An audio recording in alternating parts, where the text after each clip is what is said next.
Welcome to Purpose 360. I'm Carol Cohn, and today more than ever before, companies, brands, and their partners need to stand for something beyond the bottom line. I've created this program to provide insights and ideas to share with you so that you can apply them to your work the very next day. The goal here is to up-level your purpose and to benefit companies and society. So please join us.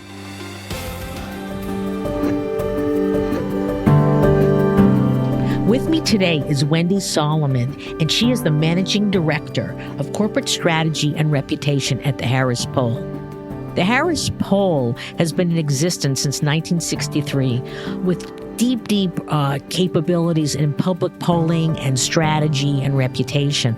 But today we're going to deeply concentrate on their research on COVID-19 with the public, with all generations. How do people feel today? What are they looking for companies to do? What are they looking to engage with each other? What will life look like?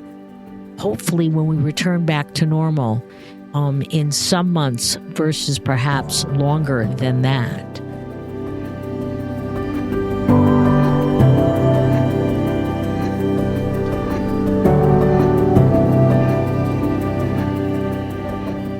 Welcome to Purpose 360. I'm Carol Cohn, and today we have a very special show about research. Candidly, I love research. I've been doing research in the field when we started with the first ever companies and social issues research, the Cohn-Roper Report in 1993, and I've done, over about 30 surveys since, and just love the data, love the insights, because it really informs our work. And then ever since the beginning of my career, I've always shared it. Throughout my career, I came across this amazing individual, Wendy Salomon. And Wendy has become a fast friend. She is the Managing Director of Corporate Strategy and Reputation at the Harris Poll. And she's been there in the various iterations of Harris for over 25 years. Welcome, Wendy, to the show. Thank you so much for having me. It's a pleasure. And today we're going to talk about research and the power of research and different types of research, but we're really going to drill down heavily into COVID-19. Harris is doing ongoing public polling. They're parsing it out via various segments, and they're sharing it with everybody liberally because we're all in this together, and any additional insights we can gain are absolutely critical. So, Wendy, let's just start with the Harris Poll. Can you talk about its history, because it's quite rich? Yeah, sure. So, the Harris Poll has been in a really privileged position for more than 50 years, where we've really had a very front row seat on not on culture, on business, on politics. And so I think it is really relevant in a time like that, that privilege becomes a responsibility, right? So when you talk about what Harris is doing is we are using our core skill set, which is polling and measurement, to help the public and to help businesses and to help the media, to be honest, is a large stakeholder of ours, just helping everyone understand sort of where things are now on the COVID-19. And you're right, Carol, this comes out of a really rich history. So, we sort of have straddled all sides of the aisle here in our history. We've had Lou Harris, who is legendary as a pollster for JFK. We also have within our DNA Richard Worthland, who was Ronald Reagan's pollster. Right now, we are one of the Stagwell companies, and Mark Penn is a leader of that. And so, we have this connection to the populace, both in terms of measurement, in terms of politics and business. And so I think this really is a time when many companies, right, and I'm sure we'll talk about this, are finding their best selves and all that. And I think Harris is very much among them. So as you mentioned, all of our COVID-19 polling and insights, and I mean, down to the crosstabs for people who like such things are available for everyone to see. So this is very much, when I talk to people about corporate character and about how companies behave in times of crisis, you know what the answer is? You behave in times of crisis pretty much as you behave in normal times, right? Like the best, if you find your best self, when things are seen as authentic, It's because it's kind of reflects how you are in your life, right? And so, and in your working. And so I think companies today, some of the ones that we'll like maybe talk about as rising to some of these challenges, we probably could look back at how they've been in recent history and see some signs of that character as well. So I'd like to think that Harris is in that list, right? In terms of, we've always been monitoring culture, and right now we're really at an all in this together where it's super important that everybody understands. And we're doing it from the public perception. We're doing work among small businesses and among different target groups that right now are there's just a real need to understand what's going on. That for sure. And I would be remiss if I didn't state that I worked with Wendy on the Good Life research that was a platform for sustainable brands, both in the U.S. and globally. And she was most generous in being a wonderful partner with us. And then most recently, she partnered with us on our B2B Purpose Paradox. So let's get into your COVID research. First of all, what was the methodology? And then what were your major insights gleaned from it? Sure. Yeah. So the COVID research we're doing is really a body of research. So it's building on each other. I think the heuristic value of the full set is probably still to be determined, right? Because we're still building it. So the methodology primarily is, an online survey of, either 1,000 or 2,000, depending on, we do a lot of flash polls and things like that, always with the Harris polls.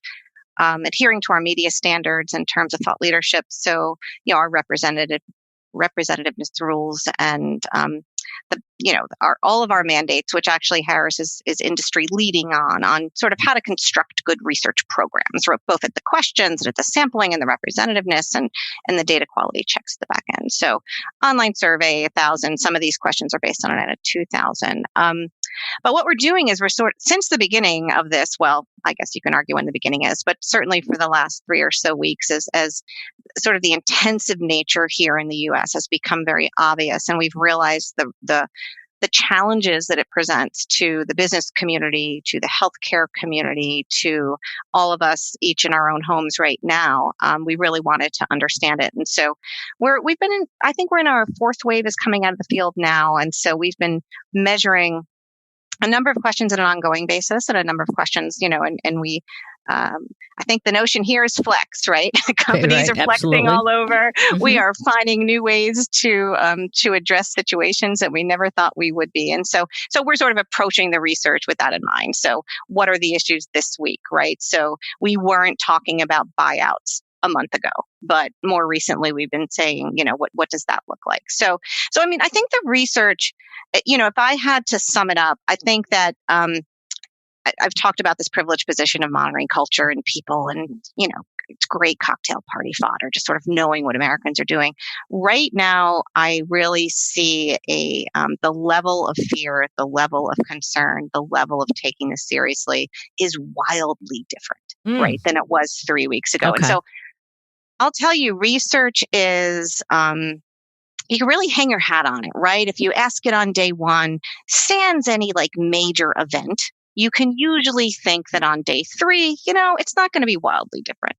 I have never in my career been in such a wildly changing landscape. So from a methodological standpoint, you'll measure a question, about behaviors, for example, like how likely would you go out to a bar, 3 weeks ago, and you had 20-some% or whatever it was say yes. And then literally by the time you got that data, you knew it felt tone deaf. Mm-hmm. By then it was up to 40 3 days later. Then you measure that and you're like, I knew it was higher. Mm-hmm. And then by the time you want to talk about that data, bars are closed, right? I mean, it is a wild sort of backdrop, but we are seeing very much the seriousness that's happening. In terms of, the number of people that say, oh, the level of fear is irrational, we're really blowing this thing out of the water. We see that actually going down, right? So there are fewer people think that the risks are overstated, and there is an increasing percentage of the public right now. We're up to 61%, and we're coming out of the field now. So my guess is that this is higher, saying that, it's a pandemic. This level of fear is absolutely sensible. And, I think we have just monitored that over time.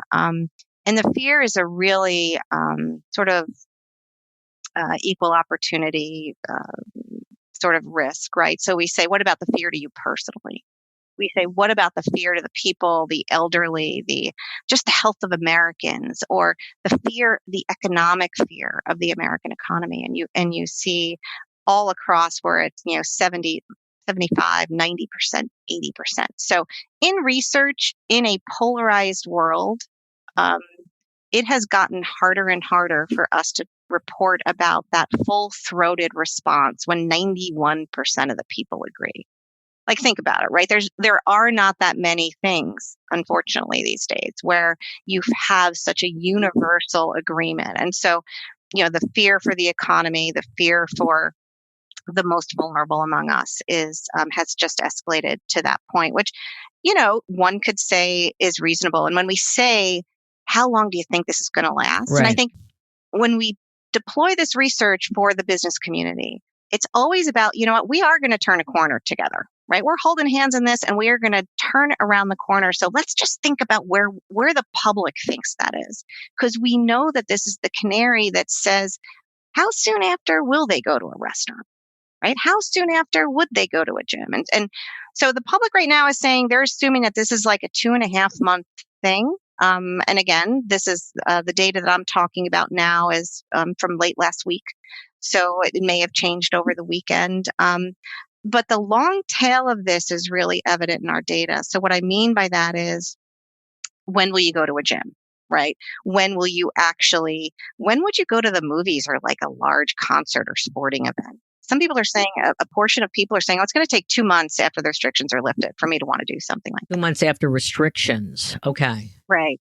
And that's not the majority, but when you've got 25% of the people saying, I'm going to stay put for 2 months more, you think about, let's do the math and multiply that out on the economic impact. So there's not this universal, like, as soon as I can get outside, I'm going to go to a restaurant, go to a bar, go to the gym and go, to the baseball game. I'm curious about what people are saying about going back to work. I think right now that our focus has been more about employer policies. I think that, first of all, many people are working just in new ways. So going back to the office maybe is one of the is what you mean by that, right? Because what we are seeing is that the employer actions, right? So we're asking the public, what has your company done, right? And this is another seismic thing about how the past 2 weeks have really changed. Right now, at first, well, they're telling me not to travel. That was around 2 weeks ago. That was the story. How many employers are telling people not to travel? Last week, it was more like, or a week and a half ago, we're working from home. So this mandated work from home policy. And then now it's more sort of personal touching, no handshakes for those that have a more personal connection. But, it used to be that 35% of the public said, my employer's done nothing. And right now that number is down to less than a quarter, right? So the public is playing, so companies are taking action, right? So we're seeing that they're telling them what to do. What's interesting is that we see less action on policies related to sick leave, policies related to, are they going to pay me for it? Is there more wellness stuff or more preventative care stuff? So we don't see that in the public's mind being played out quite as much, but we are seeing there's basically the public is seeing more of their employers doing something beyond just working remotely. And, we are the polling partner of Just Capital. And I think that's also someone, sort of contacted. He's been on the show a number of times. Yeah, right. Martin. Yes. But, so they're doing a great thing, which I would point your listeners to, where they are pretty much keeping track of actual corporate behaviors in terms of the policies and adjustments to sick leave. And so we do know that companies are doing these things. I think what's interesting, we're asking things around, do you sense a decrease in productivity, for example? Mm-hmm. And we have seen that go up among remote employees over the last 2 weeks. That they're decreasing their productivity or increasing? Yeah, they're feeling just a little less productive than they were 2 weeks ago. They're feeling considerably more isolated. Around 25% of them compared to like 10% are saying, I'm feeling pretty isolated. So these are those things that I really invite us to think about, to quote Governor Cuomo, right? This is a marathon, not a sprint. Mm-hmm. And so if we're seeing week over week a doubling of feelings of isolation, what will that mean for a month from now? Mm-hmm. Right now, I think I go to bed with images of the Zoom screen in my head with all the little squares and little faces in it, right? So Right. for all of these sort of the way technology is enabling these types of collaborations, technology has been a fabulous partner to date. Will it be enough in 2 weeks when we're seeing feelings of isolation double? I think the other sort of more modest things we're seeing about the work environment now as we measure the public is, there's these other challenges. There's these kids that are always around, right? And, I Mm-hmm. don't actually have a home office, some tell us. They're like, I sort of fit this in my kitchen or, Mm-hmm. and may or may not be private. It may or may not be quiet. It may or may not involve pets. So these types of things, I think I just get a sense looking at this data that it doesn't feel like an easy solution for the long term. So I really am eager to see how we, I think as we move away probably from employer actions and sort of how are we coping in these new environments? I think it's going to be something that's going to be fascinating. And are corporates coming to you and adding questions to this research, or are you just doing it writ large? Well, we're doing it writ large, but I mean, we do everything in context, right? So I think more so than other companies, Harris is, we bring that bigger context. Our ears are always open to the marketplace and what's going on, to our clients, to the people that we hope will be our clients, on what they wish they knew. So to say that this research hasn't been informed by them would be totally disingenuous. But this is just research we're running and fielding and sharing. Now, we have, when we think about how research is changing right now and what people that are coming to us need, they need what they've always needed. They need to look around the corner and know what's coming. If they're a restaurant, they're eventually going to reopen. They want to know what to put on the menu, right? I mean, we have to sort of honor that there are still the business as usual research questions, but what people are asking us now is far more for quick turn. So our flash poll solution. So the work that we do that helps clients say, what you did yesterday, did you see it? Did people see it? Did they understand it? Do you need to tell that story differently? What you're planning to do tomorrow, how will that be seen? Harris Poll is the leader in research for public release, so thought leadership research. So research that is designed to be easily recognized by the media as well constructed and valid. And so a lot of our clients use us to help tell their own story, right? What do they need what is a position that they would love for a policy influential, for example, to understand about American perceptions? Can they use research when they sit down with the people that matter to them to convince them to behave in certain ways? As such we did with the B2B Purpose Paradox. Exactly. Well, we felt that the next evolution of purpose was more into the B2B world. And so I'm going to put you on the spot here. So you said you were going to do that till the end. Okay, okay. Well, let's do it now. We can always recut this. So we launched it February 11th. Interestingly, because if we had waited a couple more weeks, it would have been nobody would have heard about it. We got some good exposure to it. But now the world has changed dramatically. So I'm just curious, we'll combine this with. There's some B2Bs out there that are really responding well, or B2B, B2Cs, like Microsoft or 3M. So why don't we just turn to that first? Like, who do you feel in terms of companies are living up to their authentic values and really providing public service at this time? There's a number of examples of those. I think 3M is an interesting one. Because so we have at Harris something called the reputation quotient. We've been measuring the reputation of America's most notable and prominent companies for the past, I think we're in our 22nd year, something like that, a really long time. 3M 20 years ago was in like the top 10 most trusted company. Yeah.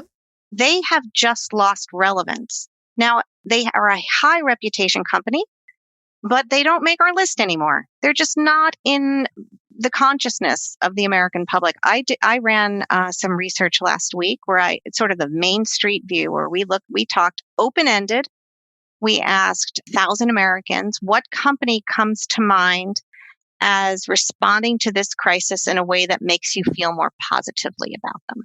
So this is total Main Street. This is if I asked your cousin, if I asked your neighbor. And 3M made it to that list, to the top 10 on that list. So in other words, what they are doing is breaking through. They're a well-known company, heads nod all around the table. Oh, 3M, heard of them, good company. But they're not necessarily relevant for today. But what we're seeing is a real inflection point, I think, for them, because they very much are now. And they've also developed some interesting partnerships. I mean, they're partnering with Ford. Ford is partnering with GE Healthcare. So you also, I think times like this are not just individual companies, but I always like to watch, I'm like making a web gesture with my fingers, like sort of how they're connecting to each other, Right. Coalitions, right? Like yeah. all of a sudden, you see companies you would not expect to be joining hands and jumping in that pool together doing exactly that. And I think the auto sector has been a great example of, I talk about philanthropy. This is me using polling for good, right? What we're trying to do now with COVID. I mean, what is Ford doing right now? They're retooling, and their union workers are back, and they're using the assets. I mean, what Bill Ford, he goes, yeah, we opened up the parts drawer. And that cracked me up. I'm like, yeah, you got a big parts drawer, but and they're bringing this into the world. They are part of the solution. So, I think there's many examples of this. And for some companies, it is really driving relevance in a way. And 3M is the best example of that. And I coined a phrase called smart generosity. Ooh. Thank you. That we believe that the 3Ms of the world or the Fords of the world, companies that I saw Jo-Ann Fabrics, which is, you don't talk a lot about Jo-Ann Fabrics, but they have sent out information to customers and NGOs. You can buy these kits. There's fabric. You can sew masks. You can sew gowns, things like that. And so, this smart generosity, goes back to the authenticity of a company's values and goes forward. I think that one of our clients, First Robotics, was founded by the, U.S. genius Dean Kamen. He's an inventor. He's a prolific inventor. And he has companies. People know him because he invented the Segway. Or the first robotics competition, where he felt that, that any child could turn pro because they were working on robots and learning about STEM. And he really, created the first robotics competition so that, that kids could grow up one day to be revered, just like an athlete. So he has all these companies with a vast supply chain in China. And he is knitting them together and then offering them up to the government. Again, smart generosity to help build ventilators, per se. So I'm just curious, who else is on the list that's come to the fore? Well, I think, who's on the list actually are from the Main Street side of the house is a lot of retailers. Mm-hmm. Walmart and Amazon and Target. We see Dollar General, Walgreens, Publix, right? So when you see the image of the patriot, it is moving away. It is moving towards the medical community. I mean, I'm sure everybody's social media feeds are filled with beautiful images of care, of, the front line, the new front line. They are also grocery baggers, right? We are redefining what that looks like in this country. And you see that being played back in these companies. And what have they done for it? Sometimes they've opened up early for seniors, for the most vulnerable. Sometimes they've said, we're going to give you guys hazard pay, right? You guys are on the front lines. Sometimes they've said, we are going to do what's right for society. So when we think about community health, it takes selfless gestures. And so sometimes it involves offering sick leave to a very large workforce, because that makes them stay home when they're sick, right? Which is good for community health. So you see things like that. Now, what's interesting, we also ask a question that says, okay, but now name a company, and again, open end, anybody that comes to mind, that you think should be doing more to help address the crisis. And do you know who we get? The exact same ones, right? So you also see expectations. Walmart, Amazon, top of both lists. Amazon, Walmart, top of they should be doing more. So it's not as if you get a get out of jail free card, like, okay, great, you've played your role, thank you. Go rest now. You really see that Main Street is saying, these are the people that have to do more. Now, what I'll tell you is we ask a really interesting question, because I think our purpose work together, Carol, was really instructive as we looked at B2B companies and said, you know what, this is in your camp too. And we see that so many of them are on the threshold of perhaps not fully activating, but this is in their DNA as well. I think what's interesting is when we look at industries. So we ask the public, since the outbreak began, how has your view of each of the following industries changed due to the response to the coronavirus pandemic?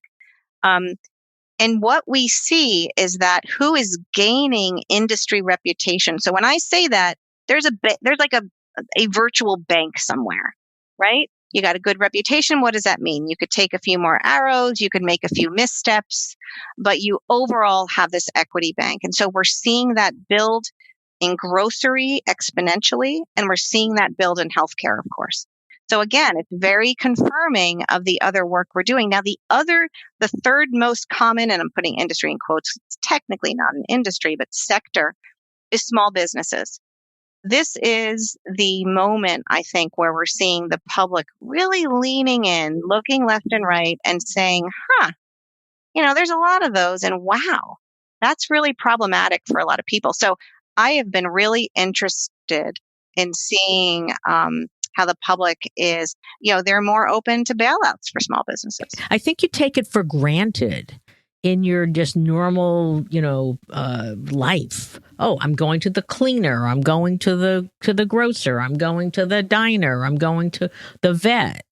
Gosh, when my vet's closed, and it says go to an emergency room, I hope my animals aren't going to get sick right now. And even, so just back to the industry thing for a minute, because I do think that there is, and it kind of ties to 3M, it ties to the purpose work we do, it ties to purpose in unexpected places, right? So when we say to the public, what industries should be providing solutions during this epidemic, you get the basics. You get pharma, you get healthcare, you get tech. So people are looking to tech. You get less than 20% of the people saying auto. You get less than 20% of the people saying, nonprofit should really be playing a role here. 24% say manufacturing, which means 75% don't think that they have a real role to play. So when I go back to, if I'm talking to business leaders in some of these sectors that the public does not think is part of the solution, to me, I don't know if it's crass to talk about opportunity, like sort of in the throes of this, but from a business perspective, it feels like there's a real possibility to let the public know about the good that these other sectors can do, because they're looking in obvious places, right? They're looking at technology because that's connecting us. They're looking at the front line. Pharma maybe is where we're going to get that some sort of vaccination or some sort of treatment, and the healthcare workers, of course, but they're not looking at auto, and auto's doing plenty, and they're not necessarily looking to, a lot airlines. They're not looking even necessarily to grocers for solutions. So I think that there is a chance for many industries to shine a light on the good that they're doing, because, we know from our work together that as people think about what the good life means, right? Sort of going back to that sustainable brands touchstone, like it's not just about product, it's about how, and it's about how it makes me feel. When we look at how business to business companies and the role that purpose plays for them, but the role that purpose plays overall. This was the year of the BRT and the big stakeholder capitalism, moving beyond just shareholder value, right? So I think that there is a very big appetite for the people to know what companies are doing right now. We particularly see that, from younger parts of the marketplace are just as interested in seeing it. And so I do think there's an opportunity for the companies working in some of these spaces that the public really isn't looking to for solutions, but yet they are delivering them beautifully daily. I saw an interview with John Chambers, and it was about, he took Cisco through many, many crises. And he was saying that, unfortunately, he thinks that CSR programs are going to really suffer Yeah. And I'm curious about, we're seeing companies stand up, stand out, being selfless, smart generosity. But, as someone who's worked in the business for the field for 30 years, I'm worried that the absolute core day-to-day needs, like pay my employees, other things are going to fall by the wayside. I do feel, I actually was just speaking with my team recently about this, that, boy, I haven't heard the term climate change in a while. I completely, I think it is a very reasonable thought to wonder if there has been a shifting of purpose initiatives. So are they going to move from, I think there's such a personal nature to what's going on right now, right? It has such a humanity, right? It's about workers. It's policies that keep their families safe. It's about protecting the most vulnerable. It's about everybody joining hands and finding a solution. Staying home is the most civic thing you can do. And so it does take some of those broader initiatives.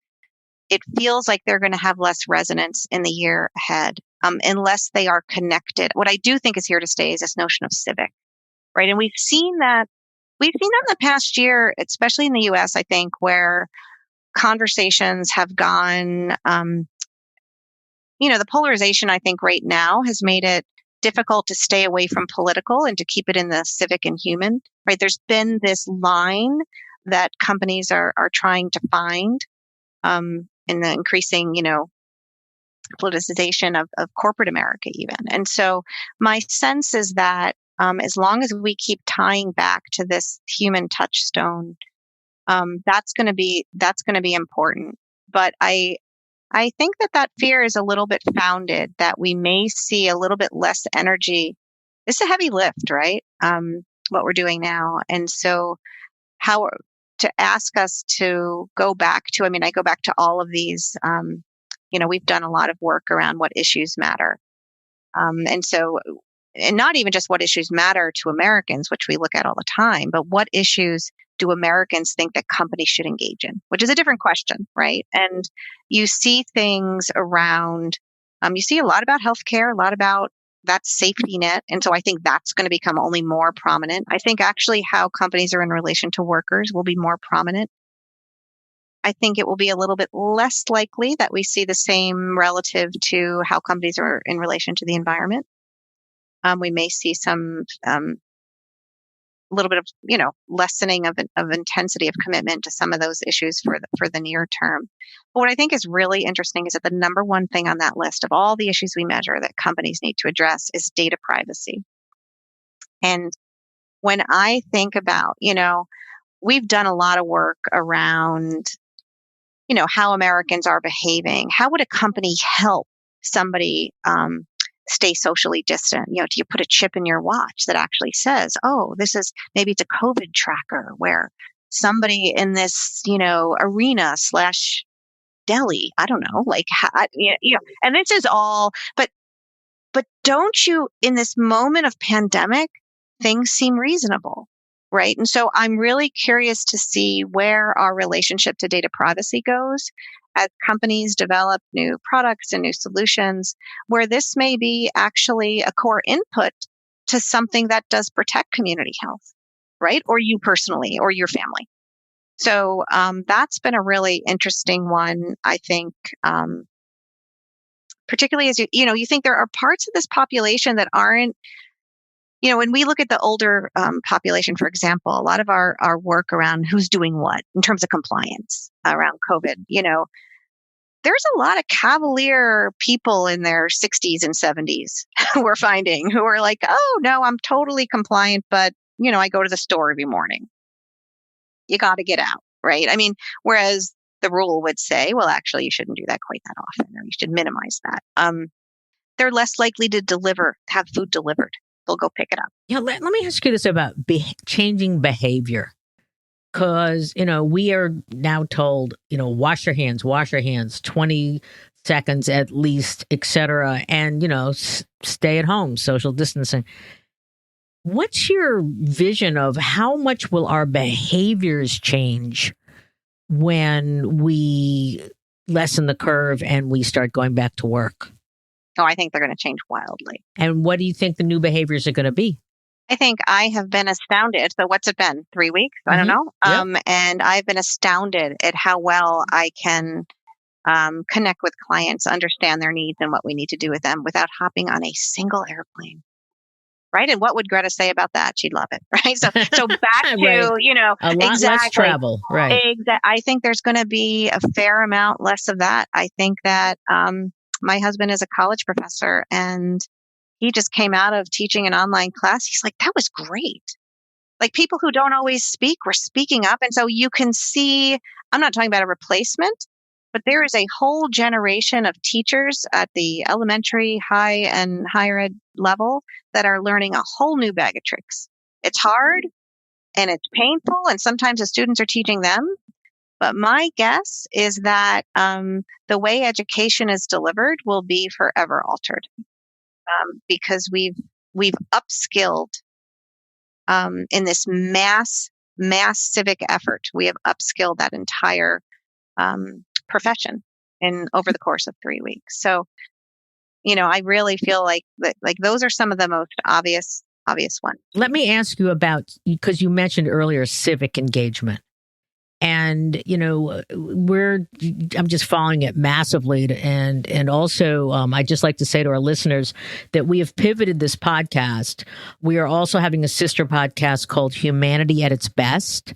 And we're looking for people stories. And we want to interview people, not a 40-minute interview like Wendy, but a 3 or 4 minute interview. We'll call you on your phone. Really simple. Tell us what good actions you took. And it's P360podcast@gmail.com, P360podcast@gmail.com. Just give us a few sentences about what you did. We'll call you up. We'll get you on the show. I want voices of people. So let's just talk about civic engagement going forward. What do you think is going to happen? I saw something interesting, and I really want to give credit to the media channel, and I can't remember which it was, but how we went from the year of mass protests to the year of complete isolation. Right? And how, imagine last spring and the movements and the marches and the sort of that righteousness, right? So what do we do with that now that we're all in our own rooms? So I think that's all going to come back. I think here in the US anyway, so that's a global observation, but I think in the US, we see little bits of civicness already. We are already thinking outside ourselves more than we used to. So what is one outcome of isolation? We're talking to our neighbors. Our data shows that large percentages of us have reached out to elderly who may be isolated. And they, normally they would not have done that, right? They've gone out of their way to think of the other. And when we think, back to the corporate purpose, it's about the other, right? And so we're seeing that at the level of individuals who are employees, individuals who are voters, individuals who are your neighbors, and we're seeing that at the corporate level. And I imagine that is going to, it's a muscle that we're still flexing, I guess is my point, right? And we're doing it in new and different ways, just like everything. But we are still flexing that muscle. I think the number of people, we've had 44% say they checked in with someone that they hadn't reached out to in a while. This is a massive virtual town that we're creating. How are communities going to change?